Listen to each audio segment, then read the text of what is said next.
வணக்கம். இந்த வீடியோவில் நிஃப்டி நாளைக்கு அதாவது 18th of November எப்படி மூவ் ஆகுது அப்படிங்கிறது பார்க்கலாம். ஒரு ஸ்மால் ப்ரொடிக்ஷனாக. ஸோ வீக்லியில் நம்ம எடுத்திருக்கோம் சார்ட்டு.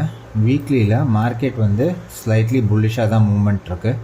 ஸோ வீக்லியில் நம்மளோட எக்ஸ்டெண்டட் டார்கெட்ஸ் பார்த்தீங்கன்னாக்கா 26,279 வரைக்கும் போகலாம். இந்த வீக்குக்கு எந்த பிளாக்கேஜஸும் இல்லாமல் போச்சுன்னா 26,279 வரைக்கும் போகலாம். அப்வர்ட் டைரெக்ஷனில். டவுன்வர்ட் டைரெக்ஷனில் போகணுன்னாக்கா நம்மளுக்கு 25,314 வரைக்கும் போகலாம்.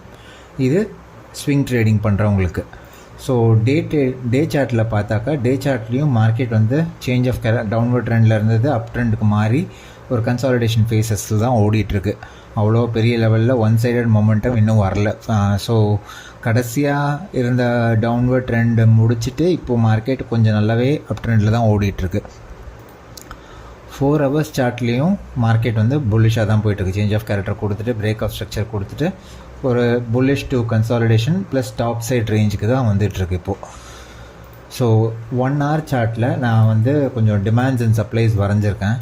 ஸோ ஃபஸ்ட் ஆஃப் ஆல் டேயில் ஒரு கேப் விட்ருக்கிறதுனால இந்த டேயோட கேப்பை வந்து டிமாண்டாக வரைஞ்சிருக்கேன். அப்புறமா வந்து நம்ம இந்த கேப் ஒன்று ஒரு ஸ்மால் கேப் இருக்குது. ஸோ இந்த கேப் வந்து சப்ளையாக ஆக்ட் ஆகும், இந்த கேப் வந்து டிமாண்டாக ஆக்ட் ஆகும். அதை தவிர 4 hours வந்து நம்மளுக்கு வேறு எதுவும் பெரிய லெவலில் இல்லை. 1 hour வந்து நம்மளுக்கு இன்றைக்கி சேஞ்ச் ஆஃப் கேரக்டர் கொடுத்ததுனால last candle before the impulsive move இது வந்து நம்மளுக்கு வந்து ஒரு ஓப்பன் ஸ்பேஸ் இருக்குது, இன்னும் இம்பேலன்ஸாக இருக்குது. ஸோ இது வந்து 1 hour டிமாண்டாக இருக்குது. அதே மாதிரி 1 hour வந்து நம்மளுக்கு இங்கே இன்னும் ஒரு ஸ்மால் கேப் இருக்குது. இந்த கேப் விட்டு வந்தது வந்து இது வந்து ஒரு சப்ளையாக ஆக்ட் ஆகும். என்ன ஒரு இம்பார்ட்டன்ட் பாயிண்ட்னா இங்கே நிறையா ஈக்குவல் ஹைஸ் இருக்குது. ஸோ மார்க்கெட் வந்து ஈக்குவல் ஹைஸ் வந்து லிக்விடிட்டியாக கன்சிடர் பண்ணும். ப்ளஸ் இன்னொரு லாஸ்ட்டு சப்ளை வந்து நம்மளுக்கு எக்ஸ்ட்ரீம் சப்ளை, இங்கே வந்து ஒரு மறுபடியும் ஒரு கேப் இருக்கிற சப்ளை. ஸோ இதெல்லாம் தான் வந்து நம்மளுக்கு இருக்கிற demands and supplies. So market suppose நாளைக்கு எங்கே ஓப்பன் ஆகுதுங்கிறது மறுபடியும் முக்கியம். Suppose market gap down open ஆகிறாங்க அப்படின்னா நம்ம இங்கே வரும்போது ஒரு ஸ்மாலஸ்ட் டைம் ஃப்ரேமில் நம்மளுக்கு ஒரு கன்ஃபர்மேஷன் கிடச்சோடனே தாராளமாக இறங்கலாம் இந்த லிக்விடிட்டி பாயிண்ட் வரைக்கும். புரியுதுங்களா? கேப் டவுனில் ஓப்பன் ஆகும்போது, இந்த ரேஞ்சுக்குள்ளே கேப் டவுனில் ஓப்பன் ஆகும்போது நம்மளுக்கு இந்த ரேஞ்சுக்கு வரும்போது கன்ஃபர்மேஷன் கிடச்சோடனே இறங்கலாம். இது ட்ரேட் நம்பர் 1. ஓகே, இங்கே கன்ஃபர்மேஷன் கிடைக்கல, அப்படி கிடைக்காம கீழே போகிறாங்கன்னா நோ ட்ரேட். இங்கேருந்து நம்மளுக்கு திருப்பி கன்ஃபர்மேஷன் கிடைக்குதான்னு பார்க்கலாம். இந்த கன்ஃபர்மேஷன் நான் இங்கே கிடைக்காம இங்கே கிடச்சிச்சின்னா கூட நம்ம இறங்கலாம். இந்த ஒரு ஸ்மால் கேப் இருக்குது இல்லைங்களா, அந்த கேப்லேருந்து கிடச்சிச்சின்னா கூட இறங்கலாம். இல்லை இந்த என்டையர் ரேஞ்சுக்குள்ளேயே ட்ராவல் பண்ணிகிட்ருக்காங்கன்னா ட்ரேட் பண்ண வேணாம். நாளைக்கு எக்ஸ்பைரி, மறுபடியும் சொல்கிறேன், கம்மியாக லாட் சைஸ் வச்சுக்கோங்க. நிறையா ஓவராக ட்ரேட் பண்ணாதீங்க நாளைக்கு. இது ட்ரேட் நம்பர் 1.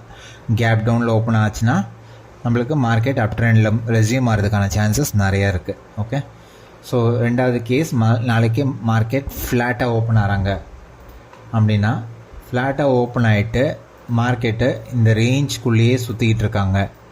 ஆல்மோஸ்ட் 12 o'clock வரைக்கும் இந்த ரேஞ்சுக்குள்ளேயே சுற்றிட்டு இருக்காங்க. அதாவது எந்த ரேஞ்ச் அப்படின்னா நம்மளுக்கு ஒரு 50 to 80 பாயிண்ட் ரேஞ்ச், 26,030 to 35, அதுலேருந்து 25,980, ஆல்மோஸ்ட் 60 to 70 பாயிண்ட்ஸ் ரேஞ்சிலே சுற்றிட்டு இருந்தாங்கன்னா மார்க்கெட் இந்த லிக்விடிட்டியும் தாண்டிட்டு இது வரைக்கும் போகிறதுக்கு சான்சஸ் ஜாஸ்தி. புரிஞ்சுக்கோங்க. சப்போஸ் ரேஞ்சிலேயே ஃபஸ்ட்டு ஹாஃப் வரைக்கும் சுற்றிக்கிட்டு இருந்தாங்கன்னா மேலே உடச்சிட்டு லிக்விடிட்டியும் உடச்சிட்டு 26,150 வரைக்கும் போகிறதுக்கு சான்சஸ் ரொம்ப ஜாஸ்தி. ஓகே, அதுவே மார்க்கெட் மேலே போகாமல் கீழே வராங்கன்னா நம்மளுக்கு தாராளமாக 25,830 வரைக்கும் வரதுக்கு சான்சஸ் ஜாஸ்தி. ஃபஸ்ட் ஹாஃப் வரைக்கும் நம்மளுக்கு மார்க்கெட் எப்படி மூவ் ஆகிட்டுருக்கு அப்படின்னு பார்க்கணும். இது வந்து flat scenario. Okay, so flat scenario covered, gap down scenario covered. Gap up வந்து ரொம்ப ட்ரிக்கியாக இருக்கும். ஏன் அப்படின்னா மார்க்கெட் வந்து இருக்கிற புல்லிஷ் மொமெண்டமில் கேப் டவுனில் இருக்கும்போது நம்மளுக்கு இந்த மாதிரி ஒரு ரிஜெக்ஷன் நடந்துச்சுன்னா மட்டும்தான் நம்மளால் இறங்க முடியும்.